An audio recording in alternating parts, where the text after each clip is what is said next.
आज का हमारा टॉपिक है डेरिवेशन ऑफ फॉर्मूला। हम प्रिंसिपल ऑफ होमोजेनिटी का यूज करके कोई भी फिजिकल रिलेशन तैयार कर सकते हैं।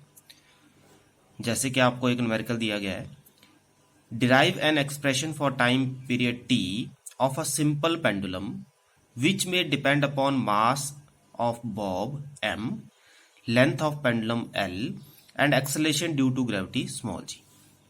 मतलब आपने टाइम पीरियड की डिपेंडेंस निकालनी है मास के साथ, लेंथ के साथ and acceleration due to gravity के साथ। तो सबसे पहले आपको ये फाइंड आउट करना कि आप किसके लिए एक्सप्रेशन निकालो। तो हम यहाँ पे किसके लिए निकाल रहे हैं? टाइम पीरियड के लिए। तो टाइम पीरियड को आपने लेफ्ट हैंड साइड में रख लेना है। वो टाइम पीरियड जिस चीज पे डिपेंड करता है वो आपने राइट हैंड साइड में लिखने हैं, डायरेक्टली प्रोपोर्शनल टू m। सबसे पहले मास है हमारे पास, इसको लेना है रेज टू पावर a। फिर दूसरा आ गया l, उसको लेना है रेज टू पावर b, और g raise to power c। जहां पे आपके पास a b c are dimensions जो हमें फाइंड आउट करनी है, हमें अभी पता नहीं है कि कौन सी है। तो a b c हमारा क्वेश्चन में a b c है जो हमने कैलकुलेट करना है। जब भी हम प्रोपोर्शनलिटी का साइन हटाते हैं कोई ना कोई कांस्टेंट लगता है। यहाँ पे k हम लिख रहे हैं, ये एक डायमेंशन लेस कांस्टेंट है, इसकी कोई डायमेंशन नहीं होती है। फिर अगर हम डायमेंशन लिखते हैं डिफरेंट क्वांटिटीज जो लेफ्ट और राइट साइड में है, उनका यूज करते हैं, तो हमारे पास एक्सप्रेशन आएगा m0 l0 t। टाइम के लिए क्या आएगा? t। तो मास के लिए फिर राइट हैंड साइड में k तो आपका डायमेंशन लेस है, तो मास के लिए क्या आएगा? Capital M raise to power a। Length के लिए capital L raise to power b। और एक्सेलरेशन ड्यू टू ग्रेविटी आपको पता है इट इज L-T-2। ये आप क्या डायरेक्ट आप इसका रिजल्ट यूज करते हो, और ये आ जाएगा रेज टू पावर c। फिर आप ब्रैकेट को खोलेंगे, m raise to power a, l raise to power b तो वैसे ही आ गया, यहां से l raise to power c आ जाएगा, और ये आ जाएगा t raise to power -2c। अब आपने मैथमेटिक्स में पढ़ा हुआ है कि जिसके बेस सेम होते हैं उनकी पावर को आप ऐड कर देते हो। तो यहाँ बेस l और l है तो पावर ऐड हो जाएंगी, तो ये बन जाएगा b प्लस c। ठीक है, और t क्या आ जाएगा? -2c। फिर ये कहते हैं कि by applying the principle of homogeneity of dimension we get. हमने प्रिंसिपल ऑफ होमोजेनिटी को अप्लाई किया तो हम जो लेफ्ट और राइट साइड में जिनके बेस सेम है उनकी पावर को आपने इक्वल कर देना है। तो यहाँ पे m की पावर कितनी है? 0। यहाँ m की पावर कितनी है? a। दैट मीन्स a किसके बराबर आ जाएगा? 0 के बराबर। तो सबसे पहला रिजल्ट हमारे पास डायरेक्ट ही आ गया, a की value a is equal to 0। ठीक है, उसके बाद आपने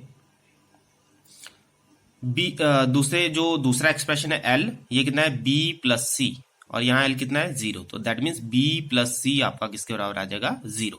इसको इसके आगे हम बाकी आगे सॉल्व करेंगे। लास्ट एक्सप्रेशन आता है t, ये आपकी पावर 1 है, जब नहीं लिखा है कुछ भी तो 1 होता है उसका मतलब, और t rays to power -2c। तो -2c किसके बराबर आ जाएगा? 1 के बराबर। तो यहां से c कितना आ गया? माइनस इधर ले आएंगे, -1/2। अब ये जो c की वैल्यू है आप यहाँ पे पुट कर सकते हो, तो b plus c is equal to 0।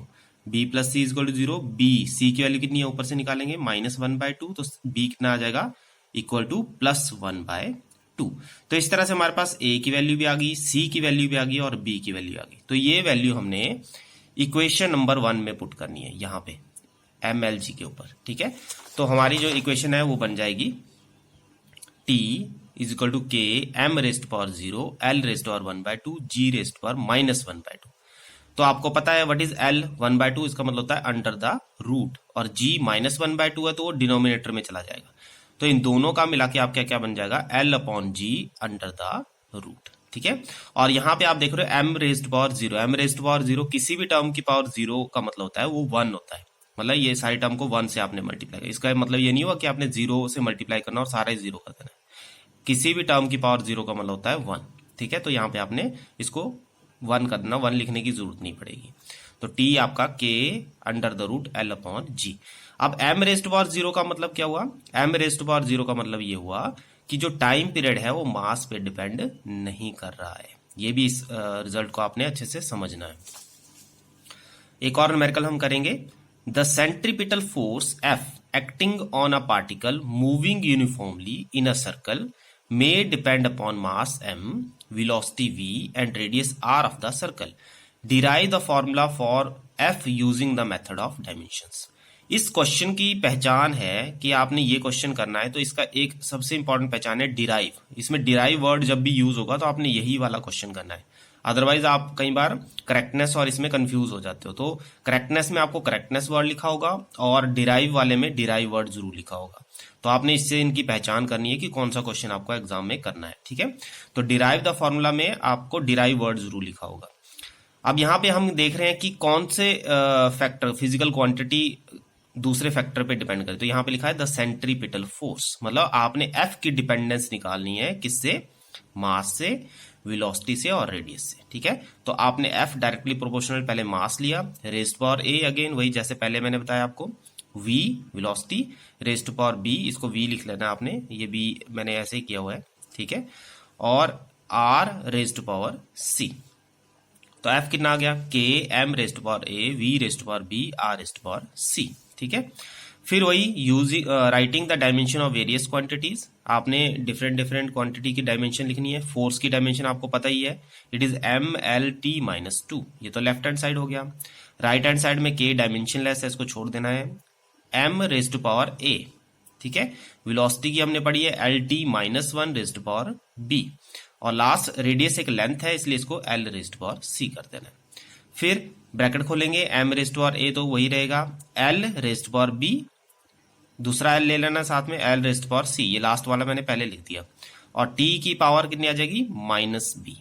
फिर वही बात आ गई, बेसिस सेम है तो आपने पावर को ऐड कर देना है, तो एल कितना आ जाएगा? बी प्लस सी। अब लेफ्ट साइड और राइट साइड में प्रिंसिपल ऑफ होमोजेनिटी यूज करेंगे। एम रेज़्ड पावर 1 है, एम रेज़्ड पावर ए है, तो ए कितने के बराबर आ गया? 1 के बराबर। यहां से ए तो एकदम सॉल्व हो गया।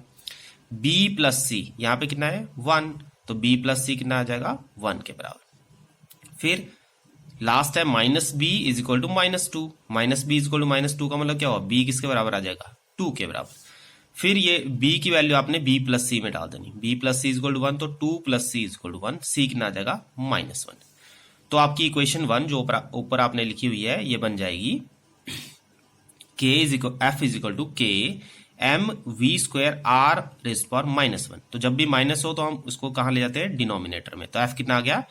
M we square by r, और जनरली के की वैल्यू इसमें 1 होती है, ठीक है, जो आपकी सेंट्रीपिटल फोर्स है। तो ये आपके डेरिवेशन के फॉर्मूला है। ऐसे ही क्वेश्चन आपने और भी बुक से करने हैं। इसके अलावा इसका लास्ट क्वेश्चन हमारा आता है लिमिटेशंस ऑफ डायमेंशनल एनालिसिस। ये आपने जरूर करना है, 2 नंबर में एग्जाम में आता है। लिमिटेशन में हम करते हैं कि this method gives us know information about dimensionless constants. जैसे हमारे कोई फॉर्मूला में डायमेंशनलेस कांस्टेंट आते हैं 1 2 3 4 5 वगैरह कुछ भी आता है, तो उसके बारे में ये कोई इंफॉर्मेशन नहीं देता है, ठीक है। उसके अलावा जैसे आपके पास the quantity depends on 1 more than 3 factors, जैसे MLT के अलावा किसी और फैक्टर पे ये डिपेंड कर रहा है, तो उसके बारे में भी इसके पास कोई इंफॉर्मेशन नहीं है, ठीक है। ये आपने देखा होगा डायमेंशन में और भी आ जाते हैं, पर एम्पियर आ जाता है, पर केल्विन आ जाता है, ठीक है। तो वो आपके उसके बारे में ये इंफॉर्मेशन नहीं देता है। We can not derive the formula containing trigonometric functions. Trigonometry आपने पढ़ा होगा, sine theta, cos theta, log functions, ठीक है, लॉग वगैरह आपने 10th क्लास में मैथमेटिक्स में पढ़े होंगे। उसके बारे में ये डेरिवेशन नहीं दे पाता है, ठीक है। The method of dimension can not be use to derive an exact form of relation. जैसे आपके पास ये दिया गया है s is equal to u t plus half a t square. जब आप इसको सॉल्व करोगे, आपने अगर न्यूमेरिकल किए होंगे इसके, मैंने आपको कहा था करना है, तो L is equal to L आ जाता है लास्ट में। यहाँ लेफ्ट हैंड साइड में भी लेंथ आ जाएगा, राइट हैंड साइड में भी लेंथ है, लेकिन अगर आप उसको अपोजिट डायरेक्शन में यूज करना चाहोगे तो आप इस फॉर्मूला को डिराइव नहीं कर पाओगे, ठीक है। It gives no information whether a physical quantity scalar और वेक्टर। स्केलर और वेक्टर क्या होते हैं ये मैं आपको आगे बताऊंगा, आपने अभी सिर्फ इसको लिखना ही है।